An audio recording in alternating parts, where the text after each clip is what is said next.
अस्सलाम वालेकुम रहमतुल्लाहि व बरकातुहू। नाज़रीन कराम, पाकिस्तान क्रिकेट टीम की जीत आप तमाम लोगों को बहुत बहुत मुबारक हो। पाकिस्तान क्रिकेट टीम की शानदार कारकर्दगी की बदौलत अभी पाकिस्तान ऑस्ट्रेलिया के अंदर तारीख रकम करने में कामयाब हो चुका, और ये ऐसी तारीख है जिसको बहुत दिन हो गए हैं कि रकम करना तकरीबन उधार था, और इस उधार को क्लियर कर दिया है पाकिस्तान क्रिकेट टीम के कप्तान मोहम्मद रिजवान ने। ओवरऑल पाकिस्तान की पूरी टीम के लिए एक लायक बनता है। पाकिस्तान क्रिकेट टीम ने जो कारकर्दगी दिखाई है ये सदियों तक याद रहेगी। पाकिस्तान क्रिकेट टीम से ऐसी बिल्कुल भी तवक्कुआत नहीं थी। हम सोच रहे थे कि शायद यार ऐसा होगा कि तकरीबन एक मैच पाकिस्तान जीत जाएगा, वो बहुत मुश्किल हो जाएगा, क्योंकि ऑलरेडी हमारे जो बड़े बड़े लेजेंड गुजरे हैं, जैसे कि मिसबाह उल हक हो गए, शाहिद खान अफरीदी हो गए, इन जैसे बड़े बड़े अहमद शहजाद, ये सारे खिलाड़ी जो खेल चुके हैं, जो आजकल टीवी बैठकर बड़ी तनकीदें मारते हैं, तनकीदें झाड़ते हैं। शाहिद खान अफरीदी तो नहीं, बकिया जितने भी प्लेयर्स हैं, मिसबाह उल हक भी नहीं, बाकी जो भी हैं तनकीदें शनकीदें झाड़ते हैं, उन्होंने अपने माजी के अंदर ऐसा कुछ भी नहीं किया हुआ था, बल्कि उन्होंने अपने ऐसा कुछ किया ही नहीं था जिसकी वजह से उनकी तारीफ की जा सके। आज मोहम्मद रिजवान के लिए एक लायक बनता है। उनकी कप्तानी को अब 10 में से कितने नंबर देना चाहेंगे? और यहाँ पर मैं आप लोग से एक और सवाल पूछना चाहता हूँ, क्या टेस्ट के फॉर्मेट की कप्तानी मोहम्मद रिजवान को दे देनी चाहिए या फिर किसी और को कप्तानी देनी चाहिए? जैसे कि शान मसूद आजकल पाकिस्तान के मुस्तकिल कप्तान है, तो उनको कप्तानी देनी चाहिए या मोहम्मद रिजवान को? जरूर कमेंट्स के अंदर बता दीजिएगा। चैनल को सब्सक्राइब अभी के अभी बनता है।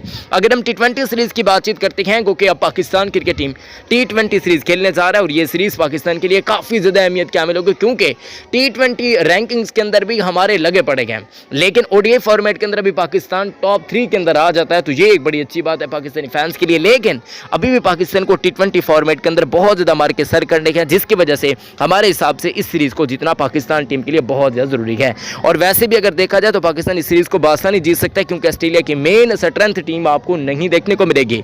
आज जो हाल किया है पाकिस्तान ने ऑस्ट्रेलियन का, तो वो सिनेरियो हमें तकरीबन T20 फॉर्मेट के अंदर भी देखने को मिलने जा रहा है। अगर पाकिस्तान के मौजूदा कप्तान मोहम्मद रिजवान ऐसी ही कारकर्दगी दिखाते रहते हैं, ऐसी ही शॉर्प कैप्टनसी दिखाते हैं, तो पाकिस्तान क्रिकेट टीम जरूर आपको कामयाबी हासिल करता हुआ देखने को मिल जाएगा, और इस बात के चांसेस काफी कंफर्म हमें देखने को मिल रही है।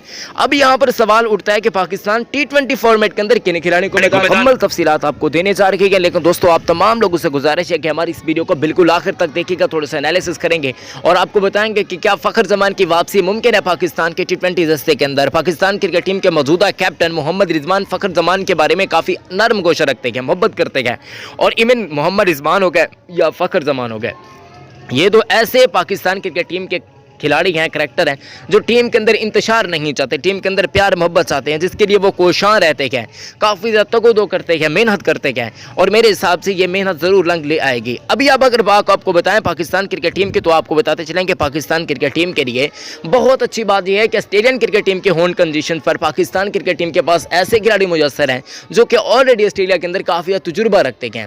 अब बिग बैश खेलने की वजह से भी चंद प्लेयर्स हैं, जबकि चंद प्लेयर्स ऐसी बाउंसी विकेट्स पर खेलना बहुत ज़्यादा पसंद करते हैं, लाइक करते हैं, तो वो खिलाड़ी आपको भरपूर फॉर्म के अंदर देखने को मिल जाएंगे।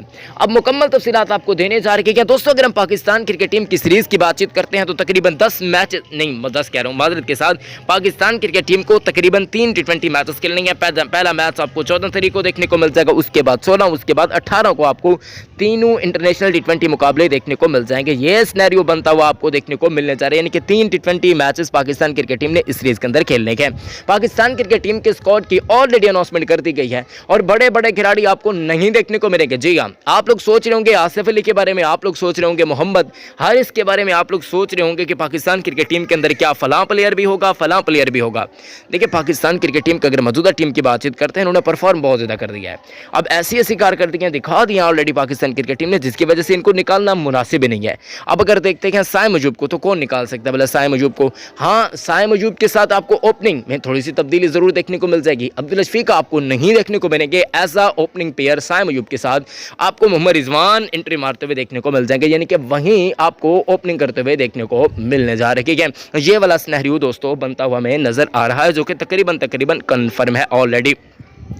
बाकी अगर हम बॉलर्स की बातचीत करते हैं, तकरीबन पाकिस्तान के यहीं पेस बैटरी आपको, जैसे कि शाहीन अफरीदी तीनों फॉर्मेट्स खेलते हैं, हैरिस रऊफ T20 ODI के माहिर है, तो वो आपको देखने को मिल जाएंगे। ओवैसली नसीम शाह भी हैं, तो ये तीनों आपको देखने को मिल जाएंगे। हाँ, ये हो सकता है कि वर्कलोड की वजह से इनको मौका ना दिया, जैसे कि एक मैचेस के लिए रेस्ट करवाया जा सके। अगर पाकिस्तान पहले 2 मैचेस जीत जाता है, सीरीज पाकिस्तान क्लिंच कर लेता है, जीत लेता है, फिर हो सकता है मे बी कि इनको इनमें से तीनों में से रेस्ट करवाया जाए किसी को।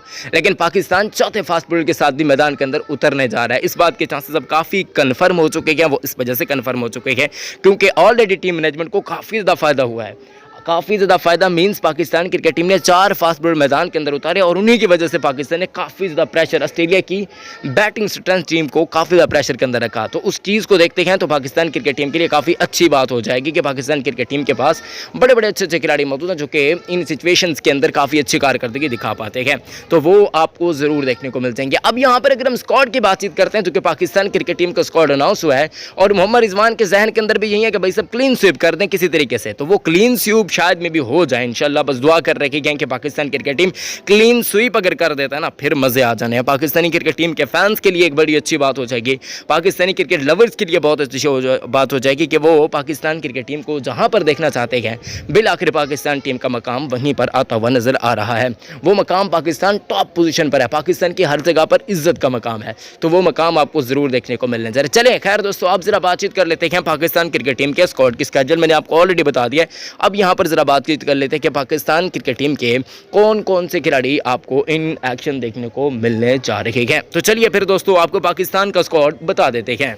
T20 स्क्वाड में पाकिस्तान क्रिकेट टीम के खिलाड़ियों की तादाद की बातचीत करते हैं तो वो तकरीबन बहुत ज्यादा है। अब अराफात मिन्हाज को पहली मरतबा पाकिस्तान के स्क्वाड के अनाउंसमेंट के अंदर जगह दी गई है। अराफात मिन्हाज पाकिस्तान का एक टैलेंटेड बल्कि मल्टी टैलेंटेड स्पिनर है जो कि माजी के अंदर काफ़ी अच्छी कारकर्दगी भी दिखा चुका है PSL की सतह पर, डोमेस्टिक सतह पर, जिसकी वजह से और इवन अंडर 19 भी खेल चुके हैं, तो वहाँ की वजह से इनको यहाँ पर मौका दिया गया है। बाकी प्लेयर्स की बातचीत करते हैं जैसे कि बाबर आजम के बारे में कौन नहीं जानता, बहुत अच्छे खिलाड़ी हैं, बहुत क्लीदी किरदार होता है पाकिस्तान क्रिकेट टीम के अंदर इनका, तो ये भी आपको देखने को मिलने जा रहे हैं। दोस्तों अगर हम यहाँ पर बातचीत करते हैं पाकिस्तान क्रिकेट टीम के अगले खिलाड़ी की तो वो है हारिस रऊफ साहब। हारिस रऊफ साहब के बारे में कौन नहीं जानता, हर कोई जानता है, बड़े अच्छे खिलाड़ी हैं, मल्टी टैलेंटेड खिलाड़ी हैं, काफ़ी अच्छी परफॉर्मेंसेज भी दिखा चुके हैं पाकिस्तान टीम के लिए। इनकी कारकर्दगी यहाँ हमेशा से बहुत शानदार रहती है, तो ये भी आपको देखने को मिलने जा रहे हैं दोस्तों।